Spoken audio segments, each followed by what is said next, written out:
Welcome to today's class. My name is Olatoye Olaiwola from Wanies Academy. This afternoon we'll be looking at a topic titled Analyzing Writer's Craft. Analyzing Writer's Craft. Now, what exactly is writing craft or writer's craft? Writing craft refers to the deliberate and skillful use of literary techniques and devices by authors to create a desired effect on the reader. It refers to the artistic skill or technique with which an author puts together a piece of writing and other elements in order to convey meaning and produce effect on the reader. Now, what exactly we are doing in this topic is that we want to analyze how a writer's text comes to be. How a writer's text comes to be. How has the writer been able to present his or her idea in this text? Now, that's exactly what we want to look at. We want to look at how the writer presents his perspective, presents his ideas, presents his own points. Now, to do that, we need to analyze, we should be able to analyze the language use, the language technique that he has applied. Now, that's exactly what we mean by the writer's craft.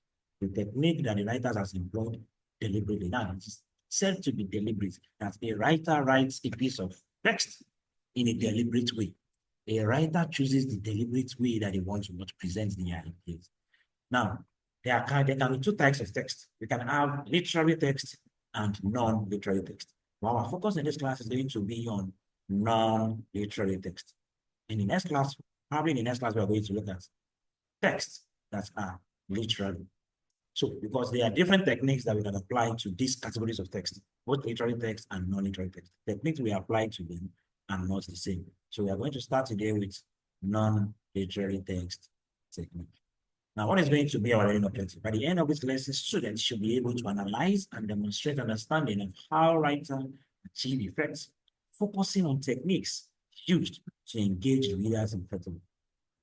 Students should be able to analyze. That is the key word.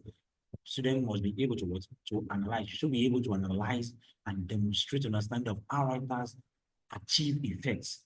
Writing, a piece of writing must create an effect. And there is a way a writer usually achieves this, and that is through the technique that they employ in the writing. So as a reader, it is your responsibility to be able to analyze all of these techniques that the writer employs in the text. Now, developing analytical skills enables students to become critical thinkers and better communicators in the world of written language. When analyzing a piece of writing, especially expository and or non-literary text, it is important to apply a set of analytical tools. It's important to apply a set of analytical tools. Now, these are the analytical tools that a writer needs to apply while writing a non-literary text. The writer needs to consider the rhetorical techniques, the factual appeal. The writer needs to consider the emotive language, statistical evidence, of course, depending on the nature of the text, time sensitivity, and of course, imagery. Now, we are going to illustrate each of these techniques with a particular text. Of course, we're not really going to read the text because the text is a very long one. And the title of this text is The Impact of Climate Change on Marine Ecosystems. The impact of climate change on marine ecosystems. Now, this text is actually about the Great Barrier Reef. It's located in Australia, the northeastern coast from Australia, and it has been celebrated as one of the world's most breathtaking natural wonders. So we're not going to go into the text in detail. We just need to jump to the analysis immediately. So we just need to have a general overview of what the text is about. So the text is about the Great Barrier Reef, and it is located in Australia. So of course, it is something that is breathtaking. It's used in this text. It is a natural wonder that people, of course, probably kind of a tourist center for people to visit. It's a very popular place in Australia. And the text continues here and here and here. Now, let's look at the analysis. The first one is rhetorical defining technique. Now, the extract employs several rhetorical devices to create a powerful impact.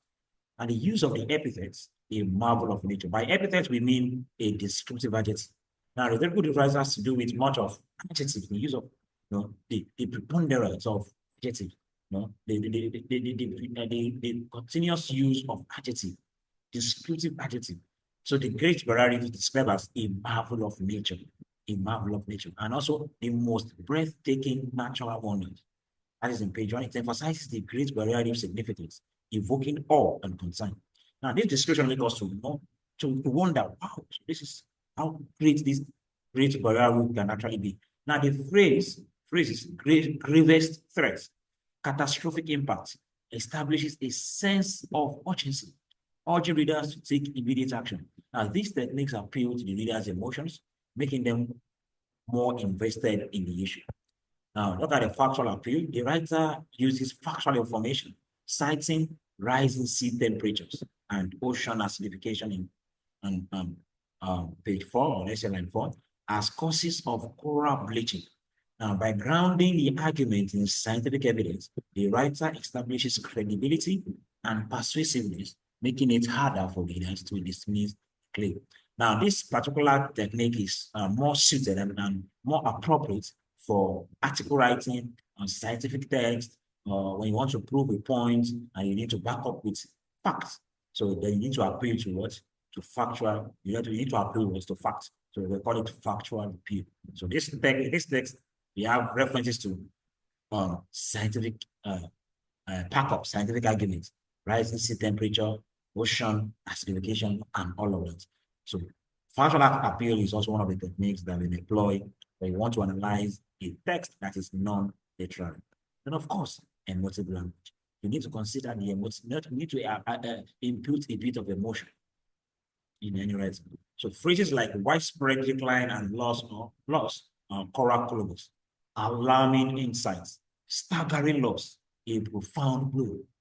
All of this evoke emotions of sadness and concern. Widespread decline and loss of coral colonies, alarming insights, staggering loss, a profound blow. They all evoke what? Emotions of sadness and concern. Now, probably in a particular paragraph, where this extract I got from, it should definitely be about the problem about the Great Barrier Reef, how the Barrier Reef has been affected. So, in the period of discussing the effects, how the Barrier Reef has been affected, the writer needs to appeal to the emotion. The writer needs to make use of what? A native language to evoke the feeling of what? Sadness and his concern for the debilitating activity that is going on the Great Barrier Reef. Now, emotive language creates a deeper connection between the reader and the issue, encouraging empathy and a call for action. And the purpose of emotive language is to create a particular effect in the reader and then to ignite them towards to a particular action, to encourage them to empathize with the writer and also to call them into action, to carry out a particular action. And the next one is statistical evidence. Of course, when you're still on the same thing as factual appeal. Now we have the inclusion of the statistic, nearly 50% of the reef's coral has already perished. This adds weight to the severity of the problem. Now, statistics provide concrete evidence, strengthening the writer's argument and convincing readers of the urgency of the situation. Now, statistical evidence is still the same thing as factual appeal, but of course, in this case, you will make use of numbers, of course, as a way of providing evidence, or as a way of appealing to facts that the reader can actually relate with. Then next, we have the time sensitivity. By mentioning the possibility of the entire ecosystem could collapse within a decade, the writer stresses the immediacy of the crisis. Now, this tactic compels readers to act promptly to prevent an irreversible catastrophe. Now, this is exactly the essence of time sensitivity, and this particular technique is peculiar to a specific kind of text. Now, especially this particular text, it might not really be for all text entirely, but it is designated for special text. Of course, depending on the main point or the subject matter we are dealing with in the text. And of course, we have imagery. The reference to the Great Barrier Reef as one of the world's most magnificent natural wonders paints a vivid mental picture of its beauty, making reader appreciate what is at stake. Now, this imagery helps convey the potential loss if climate change continues unchecked. And the essence of the imagery in this text is to paint the picture of how beautiful the Great Coral Reef is. It paints the beauty of the coral reef, of the Great Barrier Reef. That is exactly the purpose of this image, of course, specifically the visual image, the image of sight. When in the mind, the reader can picture this beauty in their mind by reading that particular line. And the conclusion, by examining the text on the impact of climate change on marine ecosystem, now we see how the writer combines theoretical techniques, factual appeals, emotive language, statistical evidence, and imagery to create compelling arguments and motivate readers to take action. And developing these analytical skills enables students to become critical thinkers and better communicators in the world of written language. So this is how we analyze a non-literary text. These are the techniques, these are the analytical tools that we employ to engage with effective analysis of a text. So I'm going to give you this homework, and of course, I'm sure you are going to do it. So find one additional non-literary text outside of the classroom, of course. It can be something from a newspaper, an extra text from a magazine or a particular website or a blog. And then you have to analyze the writer's craft using the techniques you have learned in class. You should share your findings in the next class. And I will be expecting your findings in the next class. Thank you. Bye-bye.